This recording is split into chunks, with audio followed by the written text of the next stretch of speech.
வணக்க மக்களே. நம்ம கார்த்திக் கதையில டிசம்பர் 20 என்ன நடக்க போகுது அப்படிங்கறத பத்தி தாங்க இந்த வீடியோல இப்ப நம்ம பார்க்க போறோம். இந்த வீடியோவுக்கு மறக்காம லைக் பண்ணிக்கோங்க. நீங்க லைக் பண்றதுதான் எங்களுக்கு அடுத்து வீடியோ போடுறதுக்கு ரொம்பவே இன்ட்ரெஸ்டிங்கா இருக்கும். ஸோ மறக்காம லைக் பண்ணிக்கோங்க. ஸோ அதுக்கு முன்னாடி ஒரு சின்ன அனௌன்ஸ்மெண்ட். 2026 ஆரம்பிக்க போகுது.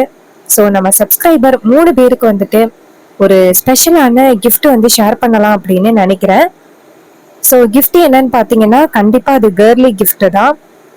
அவங்க கேர்ளுக்கு தேவையான கிளிப்ஸ் அண்ட் இயரிங்ஸ் இந்த மாதிரி ஒரு 10 பொருட்கள் கொடுக்க போறேன்.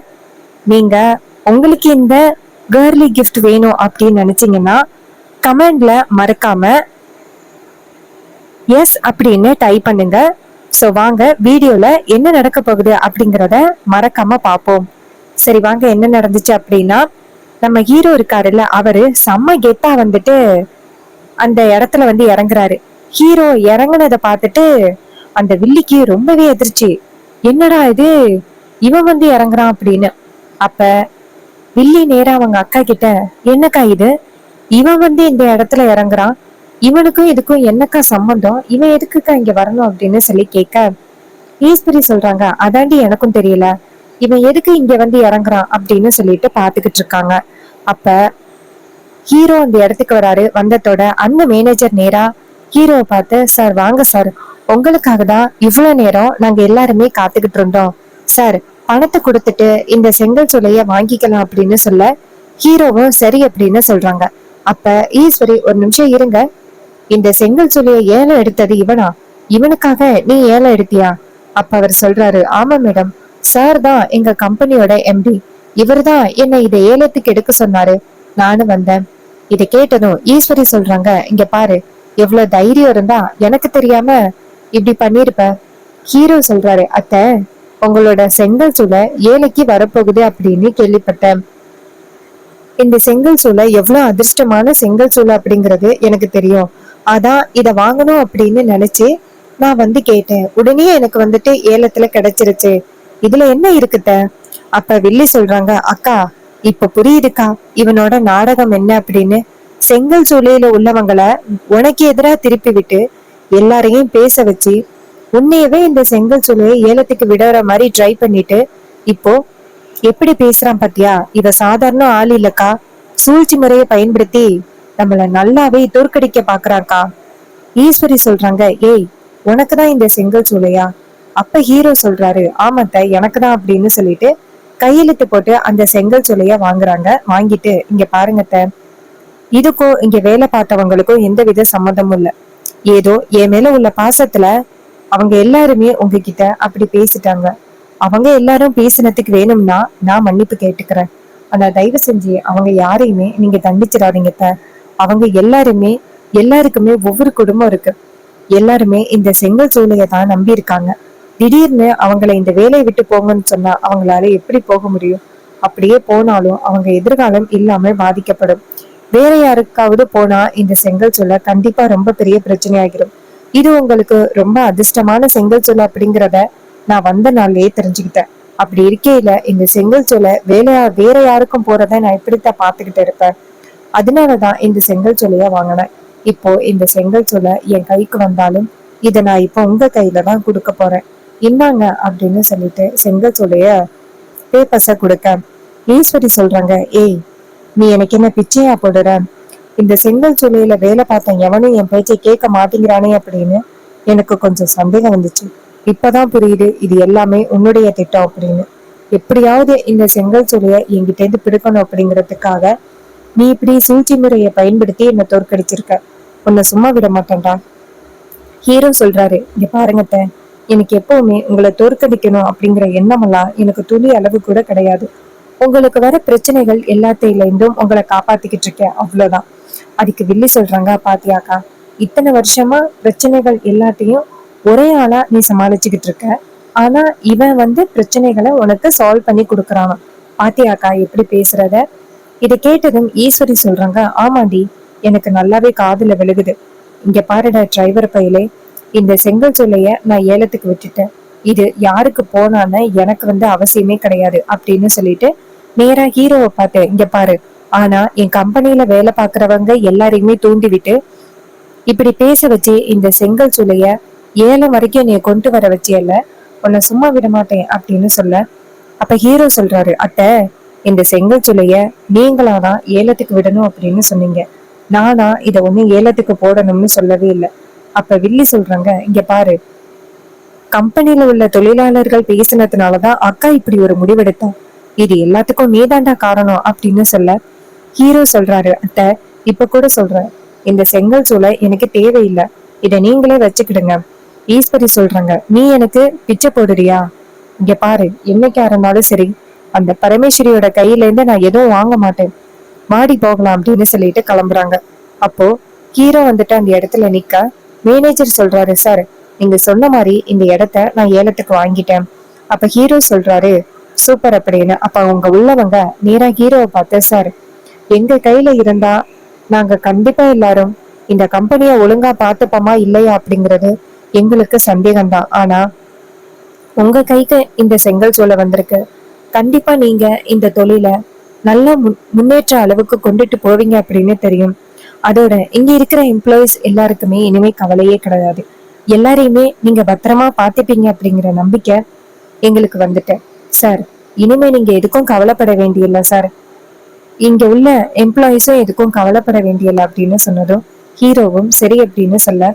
அப்ப ஹீரோ சொல்றாரு, இங்க பாருங்க, என் கோரிக்கையை ஏத்து இந்த ஏலத்துல நீங்க கலந்துக்காம இருந்ததுக்கு ரொம்ப தேங்க்ஸ்.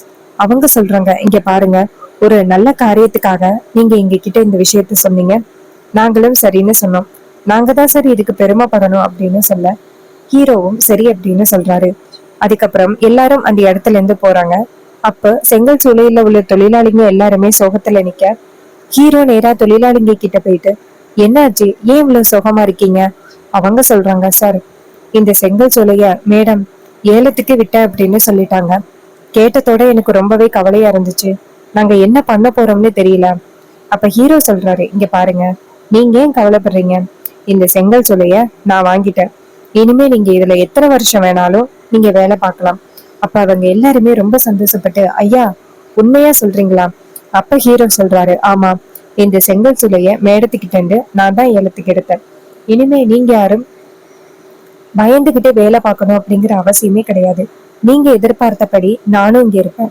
இதை கேட்டதும் அவங்க எல்லாருமே ரொம்ப சந்தோஷப்படுறாங்க. தம்பி, இங்க எல்லாருக்குமே ரொம்ப சந்தோஷமா இருக்கு, எங்க மேடம் யாரு கையிலயாவது இந்த செங்கல் சூளையை கொடுத்துருவாங்களோ, எங்களுக்கு வேலையே இல்லாம போயிருமோ, எங்க குடும்பம் எல்லாருமே இந்த வேலையை தான் நம்பி இருக்கு, திடீர்னு எங்க யாருக்குமே வேலை கிடைக்காம போயிருமோ அப்படின்னு நினைச்சு நாங்க எல்லாருமே ரொம்ப பயத்துல இருந்தோம். தம்பி, கடவுள் மாதிரி வந்து எங்களை காப்பாத்திட்டீங்க. அப்ப மயில சொல்றாரு, இங்க பாருங்க, நீங்க எதுக்கும் கவலைப்பட வேணாம், இனிமே இந்த சகல இந்த செங்கல் சூளைய பத்திரமா பாத்துப்பாரு. இதை கேட்டதும் அவங்களும் சரிங்க தம்பி அப்படின்னு சொல்லிட்டு எல்லாரும் அந்த இடத்துல இருந்து போறாங்க. அப்ப மயில நேரா ஹீரோவை பார்த்து, சகல, நம்மளோட பிளான் என்னன்னே தெரியாம அவங்க சமய தோத்துட்டாங்க. அப்ப ஹீரோ சொல்றாரு, ஆமா, நான் யாரு அப்படிங்கிறது அவங்களுக்கு தெரியல, அதனாலதான் என்கிட்ட இப்படி பிரச்சனைகள் வச்சிருக்காங்க. இருக்கட்டும், இன்னும் எத்தனை நாள் அவங்க இந்த பிரச்சனைகளை பண்றாங்க அப்படிங்கிறத நானும் பாக்குறேன் அப்படின்னு சொல்ல. ஹீரோவும் மயிலும் சரி அப்படின்னு சொல்றாங்க. அப்புறம் மயிலு சொல்றாரு, சகல, நீங்க இந்த செங்கல் சூளைய வாங்கினதுனால வீட்டுல எவ்வளவு பெரிய பிரச்சனை நடக்க போகுது அப்படின்னு தெரியல, நான் போய் பாக்குறேன் என்ன நடக்குது அப்படின்னு. அப்ப ஹீரோவும் சரி சரி நீங்க போய் பாருங்க அப்படின்னு சொல்ல. அப்போ மயிலு அந்த இடத்துல இருந்து கிளம்புறாரு. இன்னொரு பக்கம் ஈஸ்வரி நேரா வீட்டுக்கு போனதோட அங்க உள்ள பொருள் எல்லாத்தையுமே போட்டு உடைக்கிறாங்க. அப்ப ராஜா அந்த இடத்துக்கு வந்துட்டு, ஈஸ்வரி, என்னாச்சு, ஏன் இப்படி பைத்தியம் மாதிரி நடந்துக்கிற, எதுக்கு வீட்டுல உள்ள பொருள் எல்லாத்தையுமே போட்டு உடைக்கிற, உனக்கு என்ன தாண்டி ஆச்சு அப்படின்னு சொல்ல. ஈஸ்வரி சொல்றாங்க, அந்த டிரைவர் பையன் இன்னைக்கு என்ன தோற்கடிச்சிட்டான். அவர் கேக்குறாரு, என்ன சொல்ற, என்ன ஆச்சு? அப்ப வில்லி சொல்றாங்க, உங்க மருமகன் அந்த செங்கல் சூளைய திட்டம் போட்டு எங்க கிட்ட இருந்து வாங்கிட்டான். அப்ப அவர் சொல்றாரு, என்னது, மாப்பிள்ள திட்டம் போட்டு உன்கிட்ட இருந்து செங்கல் சூளைய வாங்கினார? ஏய், நீ தானே ஏலத்துல அந்த செங்கல் சூளைய விட போறேன் அப்படின்னு சொல்லிட்டு போன, ஏலம் நடக்கிறது தெரிஞ்சு மாப்பிள்ள அந்த செங்கல் சூளைய வாங்கியிருக்காரு, அவரு மேல என்ன தப்பு இருக்கு அப்படின்னு சொல்ல. இதை கேட்டதும் வில்லி சொல்றாங்க, உங்களுக்கு சந்தோஷமா தான் இருக்கும், ஏன்னா உங்க மாப்பிள்ள அந்த செங்கல் சூளைய வாங்கினாருல்ல, அதனால உங்களுக்கு சந்தோஷமா தான் இருக்கும். அந்த டிரைவர் பையன்கிட்ட நான் தோற்கவே கூடாது அப்படின்னு நினைச்சுக்கிட்டு இருந்தேன். ஆனா அவன்கிட்ட தோத்துட்டேன். அதை நினைச்சாதான் எனக்கு செம்ம டென்ஷன் ஆகுது அப்படின்னு சொல்ல வில்லி சொல்றாங்க, ஆமாக்கா, யாருகிட்ட தோக்க கூடாது அப்படின்னு நினைச்சுக்கிட்டு இருந்தியோ அவன்கிட்ட தோத்துட்டியே, அதை நினைச்சு பார்த்தாதான் எனக்கும் கவலையா இருக்கு அப்படின்னு சொல்ல அதுக்கு அவரு சொல்றாரு, இங்க பாரு ஈஸ்வரி, தேவையில்லாம இப்படி எல்லாம் பேசாத. நீதான் அந்த செங்கல் சூளைய விக்கணும் அப்படின்னு சொன்ன. அதே மாதிரி ஏலத்துல கொண்டு போய் போட்டேன். அங்க மாப்பிள்ள ஏலத்துல வாங்கியிருக்காரு.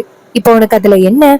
ஈஸ்வரி சொல்றாங்க, இல்ல, அங்க உள்ள எம்ப்ளாயிஸ் எல்லாரையுமே எனக்கு எதிரா திருப்பி விட்டு நான் இந்த செங்கல் சூளைய விக்கிற மாதிரி அவன் பண்ணிட்டான்.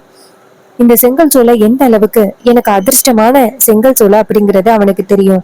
எல்லாத்தையும் தெரிஞ்சுக்கிட்டு அவன் சூழ்ச்சி முறையை பயன்படுத்தி என்னை தோற்கடிச்சிட்டான்.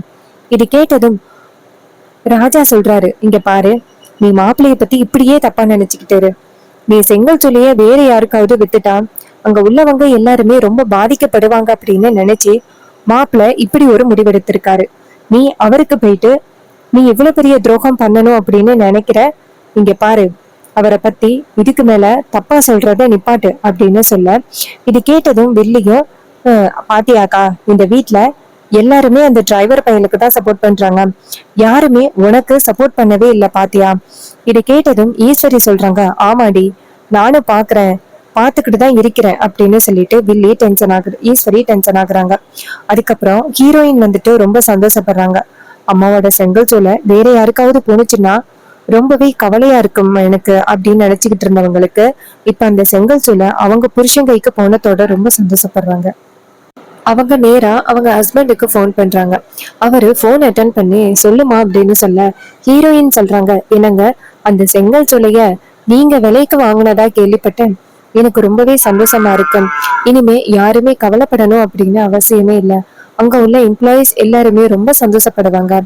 அப்ப ஹீரோ சொல்றாரு, ஆமா, சரி, வீட்டுல அத்தை கண்டிப்பா ரொம்ப கோவப்பட்டிருப்பாங்களே, நம்ம சின்னத்தையும் ஏதாவது சொல்லிவிட்டு பிரச்சனை உண்டாக்கியிருப்பாங்களே.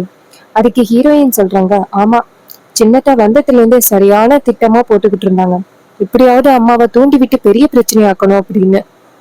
ஆனா இந்த வாட்டி அவங்களோட திட்டம் எதுவுமே செல்லுபடியாகல. ஏன்னா அம்மா தானே அந்த செங்கல் சூளையை ஏலத்துக்கு விடணும் அப்படின்னு நினைச்சாங்க. ஏலத்துக்கு விட்ட பிறகு அவங்களால என்ன சொல்ல முடியும்? எதுவுமே சொல்ல முடியாம அமைதியாகிட்டாங்க. இதை கேட்டதும் ஹீரோ சொல்றாரு, சரி, ஓகே அப்படின்னு சொல்ல அப்போ ஹீரோயின் சொல்றாங்க, சரி, நான் ரொம்ப நேரம் உங்ககிட்ட பேசிக்கிட்டு இருக்கிற விஷயம் மட்டும் யாருக்காவது தெரிஞ்சிச்சு அப்படின்னா அதையே பெரிய பிரச்சனையா கொண்டுட்டு வருவாங்க. சரி, நான் லேட்டா பேசுறேன். உடனே ஹீரோவும் சரி, ஓகே அப்படின்னு சொல்லிட்டு போனை கட் பண்றாரு. அப்ப நம்ம ஹீரோயின் வந்துட்டு போனை கட் பண்ணிட்டு நேரா அவங்க அம்மா கிட்ட வந்துட்டு, அம்மா, நீங்க வர வர ரொம்ப அதிகமாவே கோவப்படுறீங்க. என்ன ஏது அப்படின்னு தெரியாம நீங்க கோவப்படுறது ரொம்பவே தப்புமா. ஈஸ்வரி சொல்றாங்க, இங்க பாருடி, எனக்கு எதுல கோவப்படணும் எதுல கோவப்படக்கூடாது அப்படிங்கிறது எனக்கு தெரியும். நீ எனக்கு அட்வைஸ் பண்ணணும் அப்படின்னு அவசியமே கிடையாது. உன் வேலை என்னமோ அதை மட்டும் போய் பாரு. இது கேட்டதும் ஹீரோயின் நினைக்கிறாங்க, சரி, அம்மா கிட்ட நம்மளால எதுவுமே சொல்ல முடியாது, அம்மாவோட கோவத்தை பத்தி எனக்கு நல்லாவே தெரியும், சரி, ஓகே, நம்ம விலகிடுவோம் அப்படின்னு நினைச்சு ஹீரோயின் அந்த இடத்துல இருந்து போறாங்க. அப்போ வில்லி நினைக்கிறாங்க, சரி, நம்ம அக்கா கிட்ட இன்னும் ஏதாவது சொல்லி பிரச்சனையை உண்டாக்கலாம் அப்படின்னு சொல்லிட்டு நேரா ஈஸ்வரி கிட்ட போயிட்டு, பாத்தியாக்கா, அந்த டிரைவர் பையன் எப்படி ஒன்னு தோற்கடிச்சிட்டான் பாத்தியா, இது வரைக்கும் நீ யாருக்கிட்டையுமே தோத்ததே கிடையாது, ஆனா அந்த டிரைவர் பையன் உன்னை தோற்கடிச்சிட்டான் பாத்தியா, இனிமே உன்னால எதுவுமே பண்ண முடியாது அப்படின்னு சொல்லிட்டு அந்த வில்லி பயங்கரமா அவங்க அக்கா கிட்ட சொல்லிக்கிட்டு இருக்காங்க. ஈஸ்வரி சொல்றாங்க, விடக்கூடாது,